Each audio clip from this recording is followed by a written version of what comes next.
Billiard. I got so much motherfucking design on right now. Break it down, bring it back, make it clap. I got 3 old thoughts, new guap, where that damn bitches on my line, and you know they come strapped. Nah, assalamualaikum warahmatullahi wabarakatuh. Perkenalkan, sebelumnya saya Sahrul Ramadan. Di sini saya dari mahasiswa Universitas Indonesia Maju, program profesi nurse. Nah, untuk mempersingkat waktu, di sini saya akan membahas sebuah materi tentang penyembuhan luka, teman-teman. Di mana penyembuhan luka ini dibagi menjadi 3. Ya, yang pertama itu yaitu penyembuhan fase inflamasi. Yang kedua itu fase proliferasi, dan yang ketiga itu fase penyudahan atau remodeling. Ya, teman-teman. Nah, kita bakal bahas satu persatu di sini, dari fase pertama, fase kedua, dan fase ketiga. Nah, fase pertama terlebih dahulu ya, teman-teman. Nah, fase ini berlangsung sejak terjadinya luka sampai kira-kira hari kelima, teman-teman. Nah, pada luka akibat putusnya pembuluh darah akan terjadi suatu yang namanya perdarahan, teman-teman. Nah, untuk menghentikan perdarahan tersebut, maka akan terjadi yang pertama itu vasokonstriksi. Vasokonstriksi yang diakibatkan oleh lepasnya katekolamin, teman-teman. Nah, yang kedua itu katanya yaitu karena retraksi dan hemostasis. Ya, dimana terbentuknya gumpalan atau bekuan darah yang dapat berfungsi sebagai penyumbat. Ya, berfungsi sebagai penyumbat, teman-teman. Nah, dalam hal ini sangat berperan yaitu trombosit yang keluar dari pembuluh darah, teman-teman.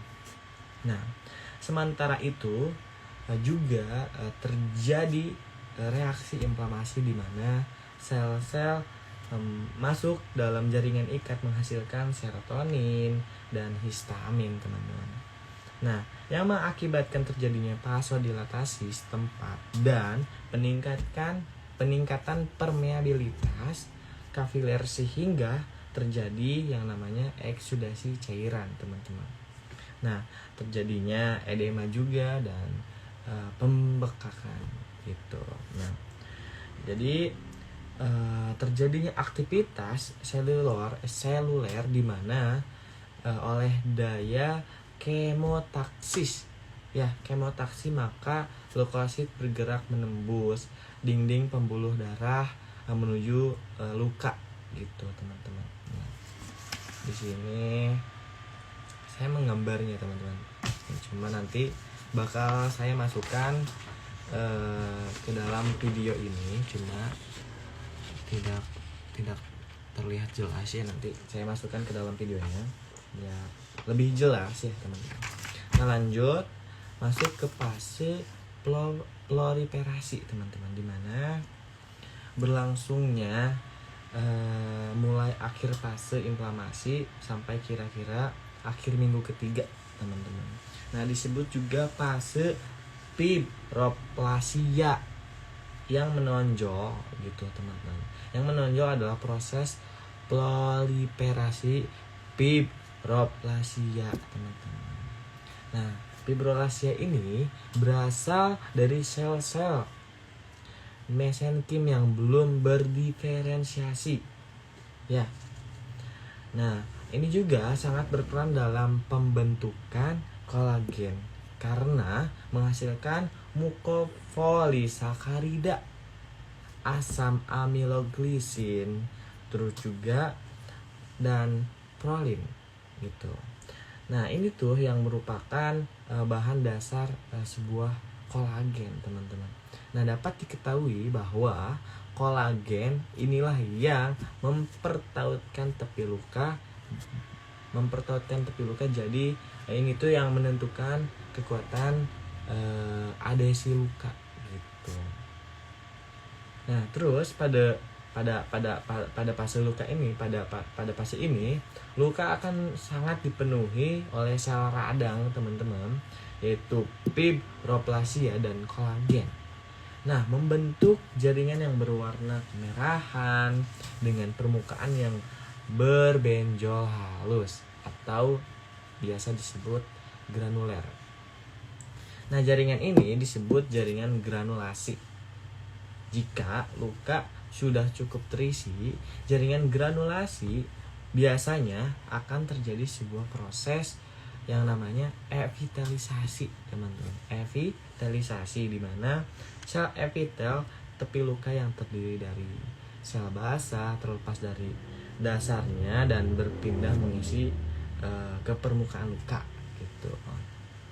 Terus juga proses migrasi ini hanya boleh terjadi ke arah yang rendah atau datar.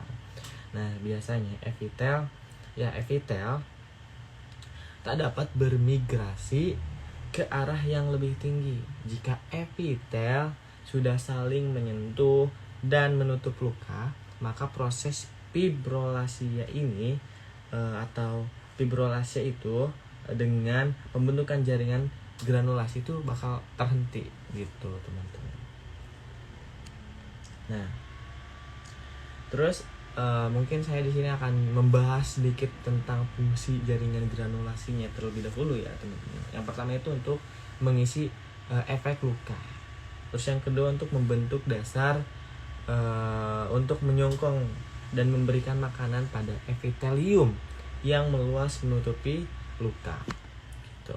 Terus yang ketiga, pada luka terbuka, kita dapat melihat jaringan granulasi yang sehat jika berwarnanya merah terang, permukaan bergranular halus, teraba agar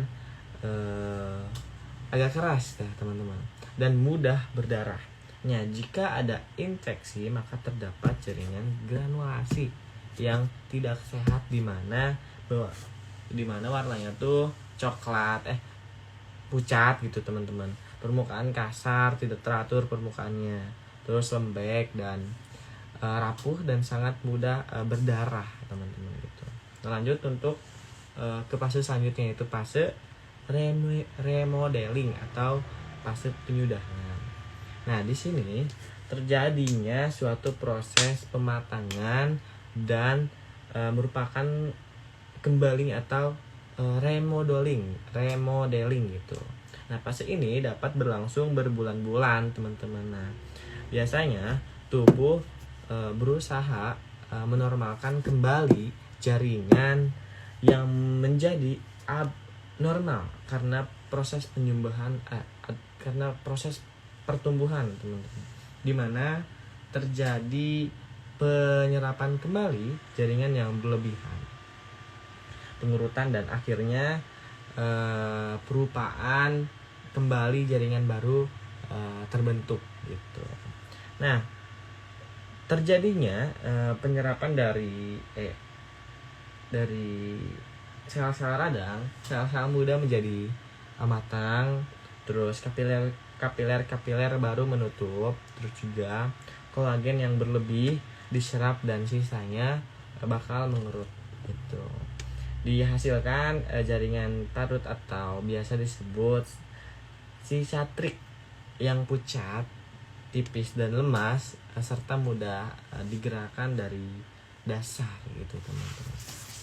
Nih, ini ada gambar-gambar yang saya buat dari,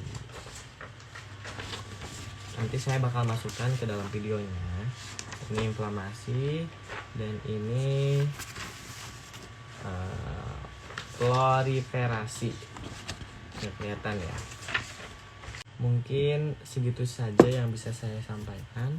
Kurang lebihnya mohon maaf yang sebesar-besarnya. Wabillahi taufiq wal hidayah. Wassalamualaikum warahmatullahi wabarakatuh.